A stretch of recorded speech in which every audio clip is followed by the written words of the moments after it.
How was it? Stories about famous people who changed the world. Coco Chanel. She was born Gabrielle Bonheur Chanel in a small, quiet town called Saumur, France, in 1883, a name that would one day echo across the world, not as a whisper, but as a thunderclap. Gabrielle's childhood was anything but glamorous. Her father was a traveling salesman, charming, yet unreliable. Her mother died when Gabrielle was just 12, leaving her and her sisters in the cold, echoing halls of a convent orphanage. It was here, amidst the rigid routine of the nuns, that Gabrielle learned discipline, but also longing. She learned to sew, to stitch, to craft something beautiful from simple fabric, and in the quiet of her tiny attic, she began to dream, not of escape, but of transformation. She hated the constraints of the world she was born into. Girls were meant to be quiet, obedient, and invisible. Gabrielle refused to be invisible.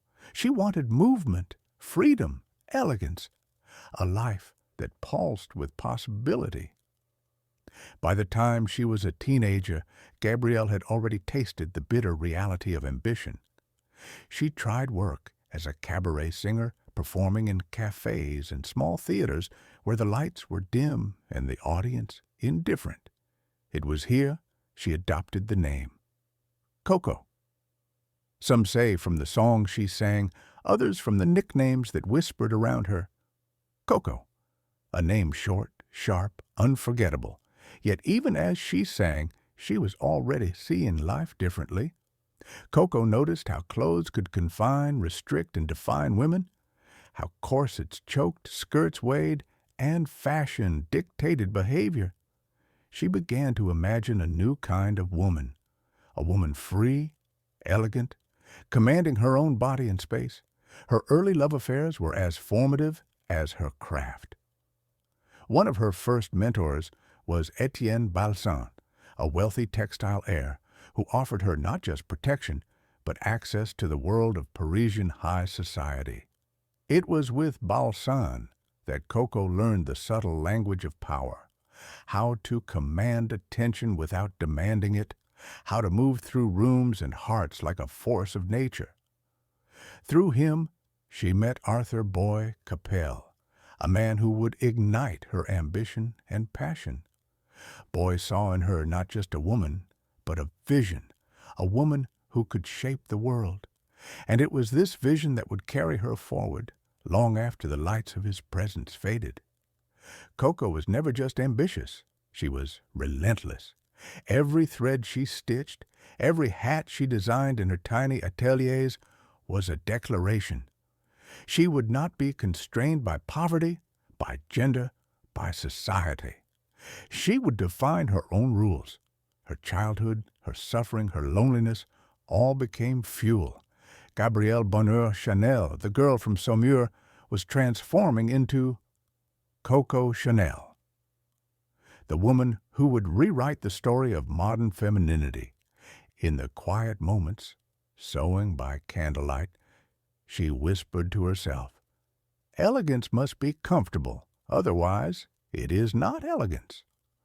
And with that conviction, the journey had begun. Paris, the city of light, of dreams, of secrets. For Gabrielle, now, Coco Chanel.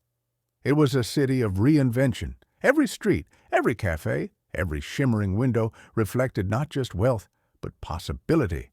By the 1910s, Coco had left the orphanage, left Saumur, and left behind the shadows of her childhood. She arrived in Paris with little more than talent, ambition, and an unshakable belief in herself. But even in this bustling city, success was not easy. Her first real foothold came with millinery, hats. Simple, elegant, daring hats. Coco's designs were unlike anything women had seen, understated yet bold, freeing yet commanding attention. Society women whispered, but they could not resist. Coco's hats were not just accessories. They were statements. It was also in Paris that her relationship with Boy Capel Neo deepened. He provided financial support, yes, but more importantly, he believed in her vision when few others would. With his backing, Coco opened her first boutique in Play de Ville, a seaside town far from Parisian scrutiny. The boutique sold hats, but it sold something more, the promise of a new kind of woman. Coco's vision of femininity was radical. She rejected the corseted, suffocating silhouette of the time. She embraced simple lines, comfortable fabrics, and designs that liberated women from the physical and psychological constraints of fashion: tweed jackets, jersey dresses, the little black dress. Each creation was a manifesto, a declaration that women could be strong, independent, and elegant. Her rise coincided with a turbulent world. World War I had changed society. Women were working in factories, running businesses, and demanding respect. Coco understood this. She created not just fashion, but a new identity for women, one that matched the shifting social landscape. But fashion was not her only arena of mastery. Coco was also a student of human behavior. She observed, she calculated, she predicted. Her salons became gathering places for Parisian elites, writers, artists, and thinkers. In her presence, one felt both challenged and charmed. She cultivated mystery as carefully as she stitched fabrics, revealing just enough to intrigue and conceal enough to dominate. Yet life was not without heartbreak. Boy Capel's untimely death in a car accident left a void that no couture could fill. Coco channeled grief into work, creating some of her most iconic designs during periods of personal loss. Her pain became a tool, shaping not just her life, but the very essence of her brand. By the 1920s, Coco Chanel had become a household name. Her perfume, Chanel No. 5, launched in 1921, would become the most famous fragrance in the world, not just a scent, but a symbol of modern femininity. The perfume embodied Coco herself, complex, unforgettable, and revolutionary. In this era of jazz, nightlife, and artistic rebellion, Coco was both observer and creator.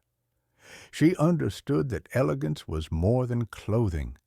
It was attitude. She famously said, "In order to be irreplaceable, one must always be different." And she lived by it. Every hat, every dress, every choice she made reflected a woman who refused to be ordinary. Coco Chanel was no longer Gabrielle Bonheur of Saumur. She was Coco, a force of nature, a visionary, a woman who would define the 20th century in both style and spirit. By the 1920s and 1930s, Coco Chanel was no longer just a designer. She was a revolutionary. She did not simply create clothes. She challenged conventions, dismantled centuries of fashion tradition, and gave women something they had long been denied: freedom. Coco believed that clothing should serve the woman, not enslave her. Gone were the constricting corsets and heavy skirts. In their place came fluid lines, breathable fabrics, and bold simplicity. She borrowed inspiration from men's clothing, trousers, jackets, blazers, and transformed them into symbols of feminine independence. For the first time, women could move, run, and live freely without sacrificing style. Her little black dress, introduced in the 1920s, was more than just a garment. Coco once said, "A woman who doesn't wear black has no future." The dress was simple, elegant, and accessible. It became a uniform for the modern woman. A quiet act of rebellion against the ostentatious fashions of the past, Coco's influence extended beyond clothing. She understood branding before the word existed. Every design, every accessory, every perfume, from Chanel number 5 to the iconic two-tone shoes, was carefully crafted to convey class, power, and individuality.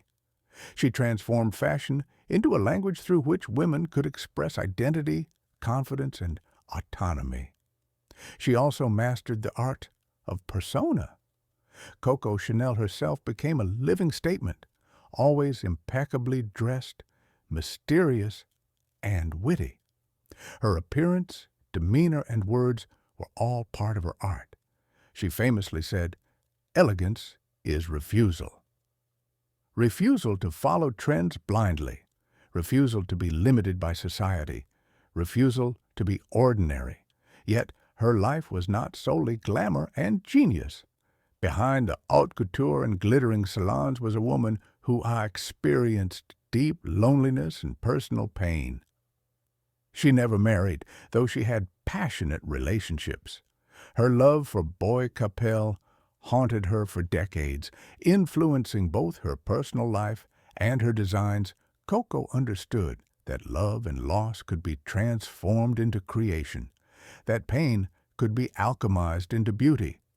Her empire grew, and with it came controversy and rivalry. She was both admired and criticized, sometimes envied by peers, sometimes misunderstood by the public. But Coco Chanel remained uncompromising, refusing to dilute her vision.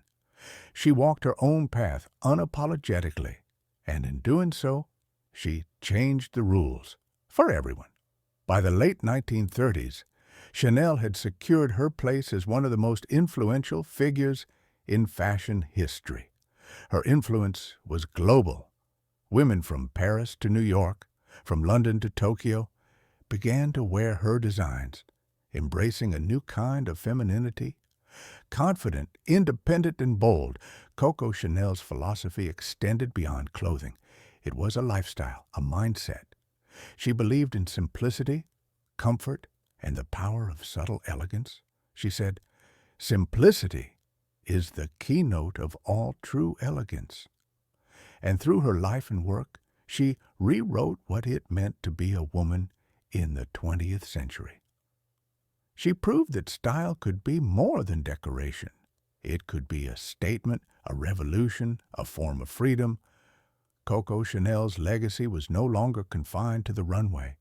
It lived in the confidence of every woman who wore a little black dress, spritzed Chanel number 5, or embraced the idea that elegance is not imposed, it is chosen.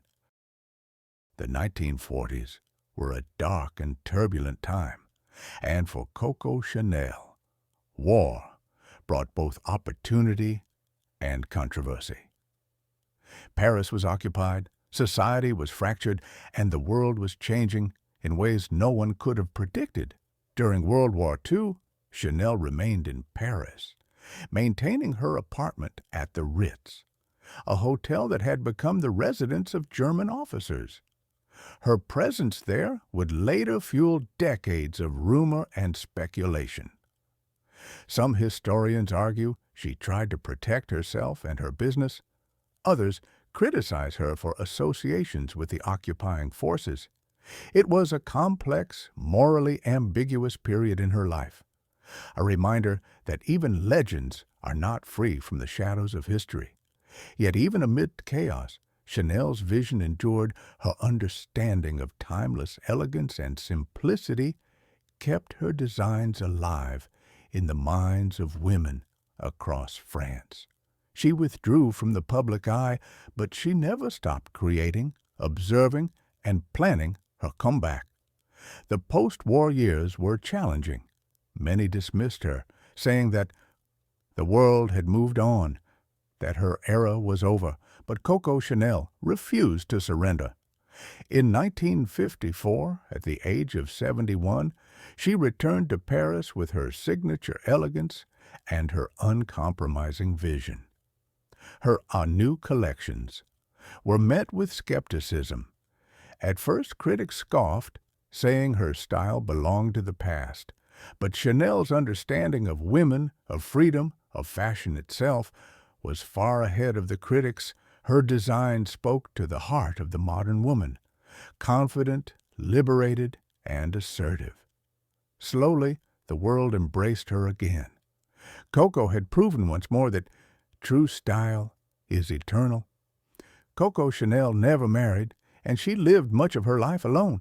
Her loves were intense, fleeting, sometimes painful, but she transformed loneliness into creativity, independence, and power. She said, "I never think of myself as lonely. I always have a dress to design, a dream to chase." Her final years were spent refining her empire, mentoring young designers, and perfecting the aesthetic that would define her forever. She died in 1971 in her apartment at the Ritz, fully herself until the end, elegant, formidable, and unforgettable. Coco Chanel's legacy is more than fashion. She redefined femininity, proving that women could be free, strong, and stylish all at once. She taught that beauty is not just skin deep, but a statement of character. Today, Chanel remains a symbol of independence, innovation, and fearless creativity. Her little black dress, her perfume, her suits, and her vision live on, inspiring millions to challenge convention, embrace simplicity, and claim their own power. Coco Chanel once whispered, as if speaking directly to every woman, "A girl should be two things, who and what she wants." And through her life, her struggles, her triumphs, and her genius, Coco Chanel showed the world exactly what that could look like. Thanks for watching. Don't forget to subscribe.